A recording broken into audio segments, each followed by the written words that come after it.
अस्सलाम वालेकुम दोस्तों, आऊं आया था मोहम्मद सिंधी तव्हां ॾिसी रहिया यूट्यूब चैनल सिंधी आता मोहम्मद। उम्मीद कयां थो तव्हां दोस्त खैरियत सां हूंदा वे। दोस्तों, सब खां पहिरियां तव्हां दोस्तनि खे ईद मुबारक, ईद जो लख लख मुबारकूं। अॼु जे व्लॉग शुरू करण खां पहिरियां तव्हां दोस्तनि खे हिकिड़ी नंढड़ी गुज़ारिश आहे। जेके बि दोस्त मूंखे यूट्यूब चैनल ते पहिरियों भेरो ॾिसनि था त मुंहिंजे चैनल खे सब्सक्राइब कनि, मुंहिंजी वीडियो पसंदि अचे त लाइक कनि ऐं कमेंट बि कनि। दोस्तों, हीअ आहे असांजी ईद उल अज़हा जी फंड ऐं जेको इहो जंहिं वटि हुयो मुंहिंजो मामू। दोस्तों, राति बि हिते मींहुं उठो आहे, उहा भॼी वई फंडर भॼी वई। दोस्त, ओ इहो ॾिसो पाणी में भॼी वई, इहा वॾी ॻाल्हि आहे। तो सही आओ ना।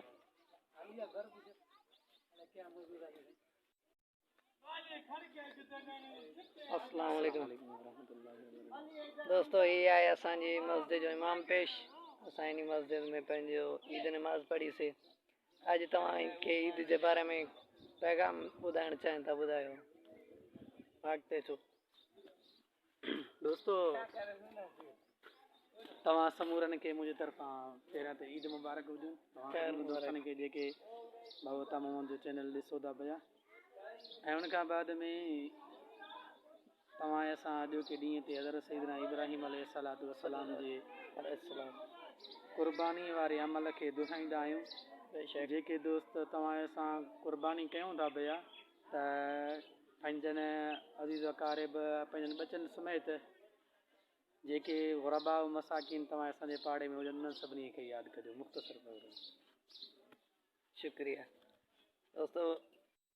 ही आहे असांजी ओताक। हिते असां थी सघे थो त हिते ई अॻिना स्कूल जे अॻियां ईद जो जानवर ज़िबा कंदासीं, उहो बि तव्हां दोस्तनि खे ॾेखारींदासीं।